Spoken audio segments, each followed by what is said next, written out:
Welcome back to my channel, where we not only discuss the facts but also delve into the unexpected.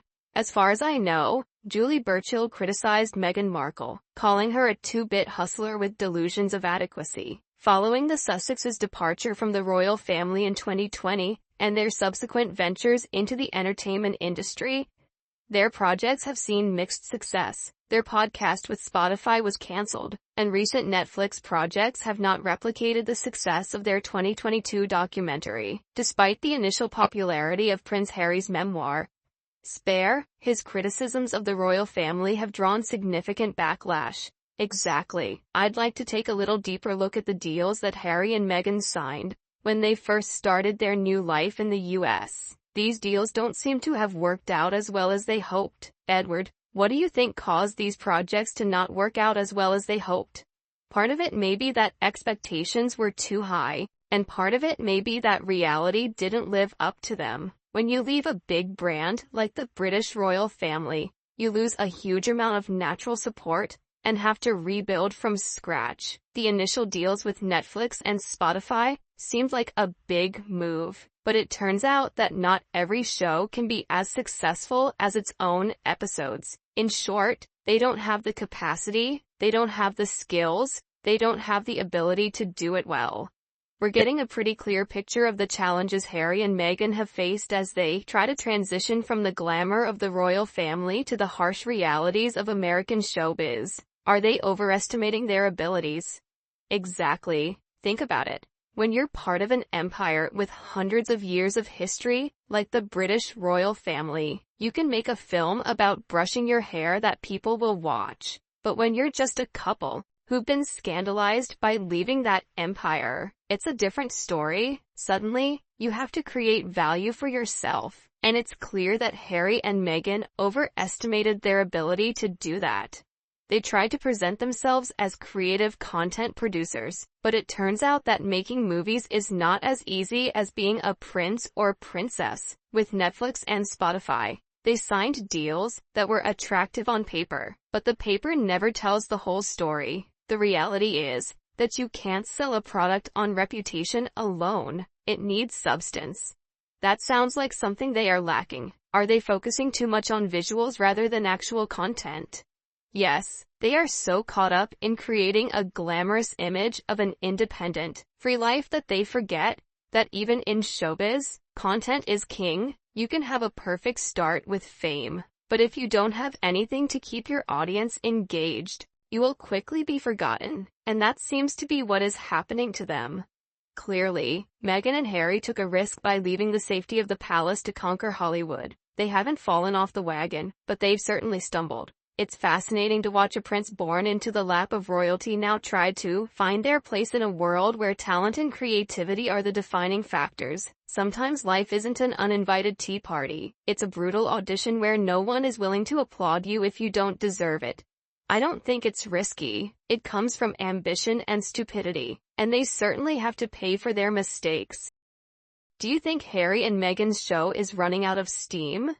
Maybe. The expiration date is like yogurt left in the fridge for too long. At first, you find them sweet and refreshing, but after a while, you notice things starting to taste sour. Harry's podcast has been pulled, and there's no sign of any new projects on Netflix. Even though Harry is still a bestseller with his memoir. Oh no, it's just a reputation, but in reality, Harry's book is the fastest selling, yet I'll know no one who has purchased or read this book, but then these people could tell us anything.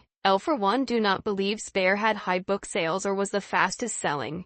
And now, Harry is the author of the best-selling non-fiction book of all time. Ironic if you think about it, a man who is supposed to protect privacy makes a living selling privacy. Irony Sussex is the term I use to describe Meghan Markle's paradoxical life, from Hollywood actress to member of the British royal family, and finally to a figure who seeks fame at all costs. Initially, Meghan was not a prominent fashion icon or a key figure in fashion events, but her marriage to Prince Harry thrust her into the global spotlight, where her every move and fashion choice was closely watched. Ironically, when you become famous for being famous, you begin to lose your authenticity and connection with the public. Meghan, who was once friends with celebrities like Oprah and the Beckhams, now finds herself isolated, no longer welcome in those elite circles. This not only weakens her support network but also makes her efforts to reinvent her image more difficult than ever. In addition, the rejection of new stars like Taylor Swift, who seems to distance herself from being associated with Meghan, only underscores that, in the world of fame and celebrity, friendships can quickly become a liability. On the other hand, it also makes clear that, in the world of fame and celebrity, friendships can quickly change based on a person's current image and status. Meghan now faces the challenge of rebuilding her image and reputation in a new context, where she is no longer supported by her royal title and must fend for herself in the entertainment industry and her personal brand. This is a valuable lesson in the fickle and changing nature of fame and the folly of being too ambitious. People only succeed when they know who they are and have a clear direction and plan, knowing how to best utilize their strengths and weaknesses. Meghan has none of these. After all the trouble they caused the royal family, everyone knows that their relationship with the royal family is not very harmonious. Harry is preparing for a long trip to England in 2027. But Meghan seems not to be going with him. What do you think about that?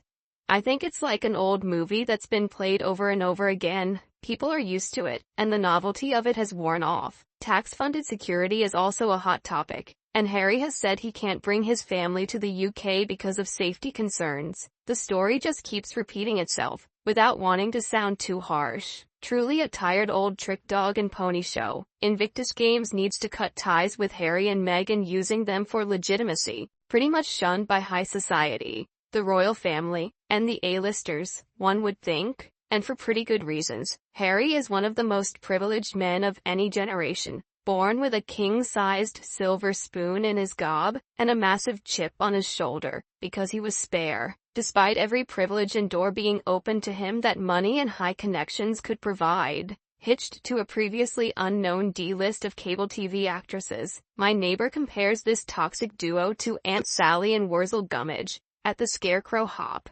Montecito Mansion could house hundreds of private jets, with them setting up court as a royal family Americana but lacking grace and without any class or substance. A career, trashing the royal family. Dozens of toxic stories about them. How would any business or A-lister want to align themselves with such crass people? All the years spent in the royal family with everyone bowing and running for his needs made Harry pretty much convinced of his absolute superiority over other people, and probably brought up to believe that he is the center of the universe, and to be treated accordingly. Why would his mindset ever accept the reality that for most, he looks like an overindulged, spoilt man-child with a low IQ? What Meghan wants, she gets. Says all there is to say about excess privilege, wealth, and how it can inflate one's ego, especially when shacked up with a fame-chaser D-lister. Meghan, in particular, says she's been busy with her new lifestyle brand, American Riviera Orchard, and an upcoming cooking show. Do you think she'll be able to turn dog biscuits and strawberry jam into gold? Oh, undoubtedly. Meghan's magical touch could transform even the humblest dog biscuit and the most ordinary jar of strawberry jam into pure gold. At least, that's the narrative hopeful headlines might spin. It's almost as if she's taking a leaf out of the alchemist's book, attempting to spin everyday pantry items into a fortune. With her new lifestyle brand, American Riviera Orchard, she's not just aiming to spice up your kitchen but perhaps dreaming of turning these culinary sidelines into the main course of her celebrity chef aspirations. In the grand world of celebrity brands, where fame attempts to ferment like fine wine, Meghan's endeavors might just set a new standard. Whether it's a gold standard or a fool's gold remains to be seen. One could wonder if the next season's trendsetters will be paparazzi photos featuring the elite of Hollywood walking their pooches, nibbling on Meghan's gourmet dog biscuits. As for the strawberry jam, will it spread its way into the Michelin-starred menus or just stick to the sides of afternoon tea settings in the more humble households? Only time will tell if these concoctions will be the recipe for success, or just another blend in the vast celebrity brand smoothie. Sometimes, all you need is a few good cookies to get you back in the game, but it all depends on whether the public is willing to swallow these new products. but I believe that it is likely a disaster in human cuisine. Meaning you don't believe she will succeed in this career move, right? Correct. I'm quite skeptical. Venturing into the world of gourmet dog biscuits and artisanal jams sounds more like a whimsical side project than a business strategy likely to carve out a significant market share. While Meghan's scandalous star power certainly draws attention, turning that into a sustainable, profitable business is another challenge altogether. It's not uncommon for celebrity-led ventures to generate initial buzz, but the true test is in longevity and consumer buy-in. Will people consistently choose strawberry jam from Meghan's line over their longtime favorites? It's a tough market, and success in such niches often requires more than just a famous face. In particular, regardless of whether her product is good or not, just hearing the name Meghan makes people feel discouraged and hate her. So her product has absolutely no prospect. The proof is that this brand has been launched for a while, but it has not even been opened for sale, except for the 50 jars of jam Meghan gave away. It's not hard to understand why people hate her so much, right? Harry is no exception. Harry makes a career telling on his family, sharing the most intimate detail of anyone he thinks he can monetize, while at the same time, said the press, hounded his mom or himself. And he wants his privacy. The man is a living contradiction, but most of all, paid millions for his brand. Pseudo-woke Carbonico BS, stays at 8K a night. London hotels. While it was reported that 10% of Brits have less than 25 to 35 left in their bank at month end, most of us can't afford to fly, so H uses up our spare carbon footprint that we don't need. If they could, Harry and Meghan probably would ban the free press writing about them and also demand to be IPP with free public-funded security. It was suggested that Omid Scobie should emigrate and camp out at the bottom of Harry and Meghan's garden, like a little gnome where they can blow a dog whistle, and he can run up to the house double quick and listen, dewy-eyed, to the PAP that rolls out of Meghan Markle's gob, and take dictation on all Harry and Meghan's complaints and victim statements. Or he could squat at the bottom of their bed in a dog's basket. The better to jump up quickly and make notes when yet another hard luck story is being prepared for one of the 18 articles per day. Scobie seems to be their conscience, taking the gospel according to Harry and Meghan as being divine and inspirational truth, and can clap his hands when Harry plays his Nigerian folk dance shuffle music, bobbing and swaying his bonce side to side, doing a little shuffle like he did in Nigeria. Meaning you don't believe she will succeed in this career move, right? Correct. Stepping into the highly competitive world of lifestyle brands and gourmet products with items like dog biscuits and strawberry jam might not just be ambitious, it could be overly optimistic. Realistically, the success of such products relies not only on quality, but also on unique positioning in the market. And here's the critical issue.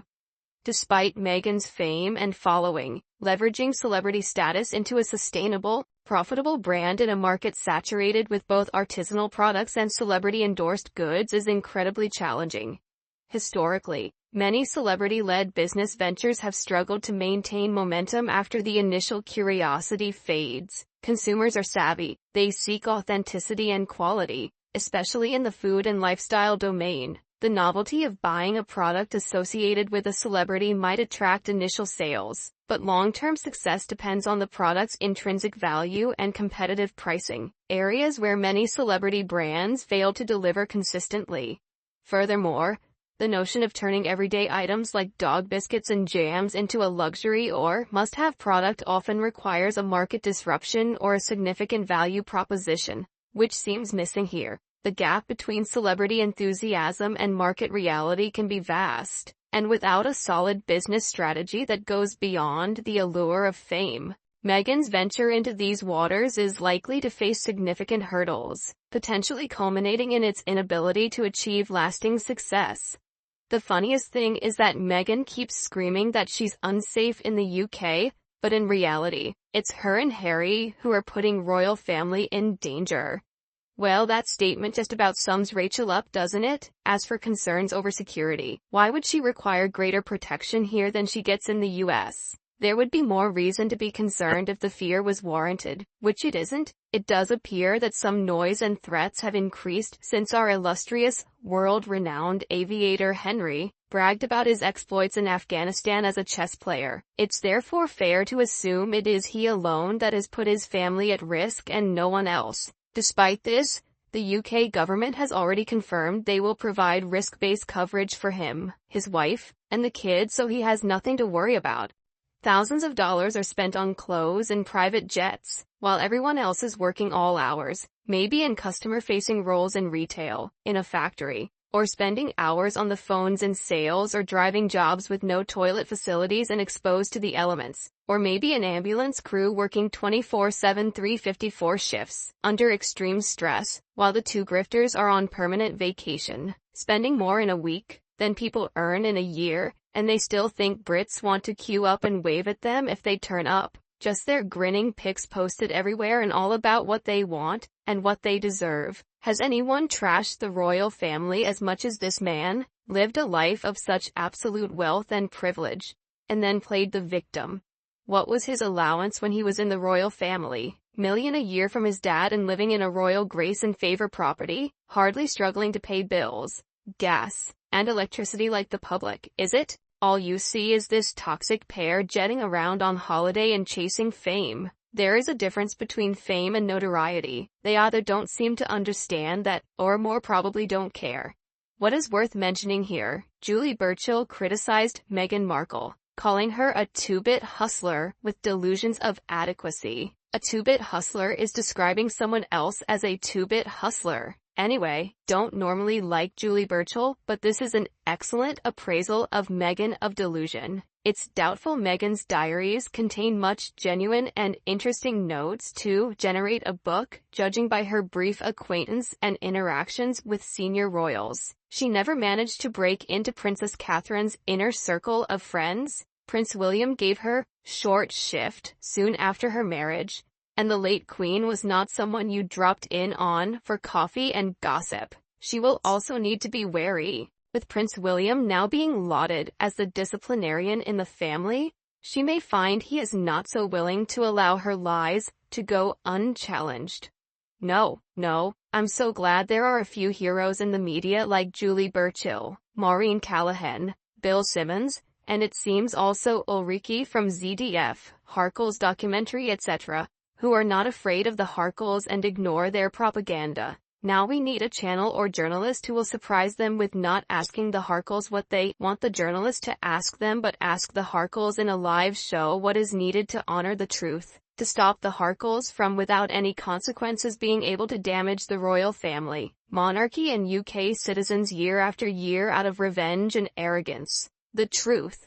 That's what it all should be all about when people spew propaganda calling it their truth. Meghan's plans to be the fairy tale princess who tells royalty how things should be done backfired spectacularly. She never figured out that for most people, herself included, significant meaningful effort is required in most life endeavors. Lazy and delusional are two of the nicest descriptors which I would use to describe Meghan. Of course, Meghan will never be able to compare with Catherine. I completely agree with you, Adam. If the name fits, we all know Meghan is a two-bit hustler, and that she does have delusions of grandeur she cannot carry off. The Sussex name carries no significance or value all the time. Harry has her clamped to him like a limpet. Once he comes to his senses, and he will come to his senses eventually, and realizes she's the one dragging them down, and he ditches her, his value and significance will go through the roof,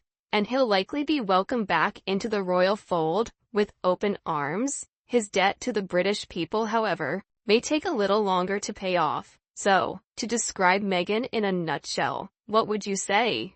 She lacks diplomacy. She doesn't know how to handle adversities and criticism, no accountability, and lacks coping skills. She just wants to have a reputation of being rich and glamorous. But everyone knows she's got major mental and personality disorders issues. Meghan will never make it past being a representative, never a senator or above. She'll cozy up to Harry to get some political appointment. Maybe she can be in charge of reforming women from Hollywood and Vine or Yacht Haven Grande. Saint Tomasuus V. If anyone agrees with my comment, can they leave comment number 1, or if they disagree, can they leave comment number 0? Thank you very much for watching our videos. Don't forget to support us by liking, sharing and subscribing to the channel. It's even better when I read your thoughts on this discussion in the comments section. Now, although I don't want to, I still have to say goodbye and see you all in the next videos.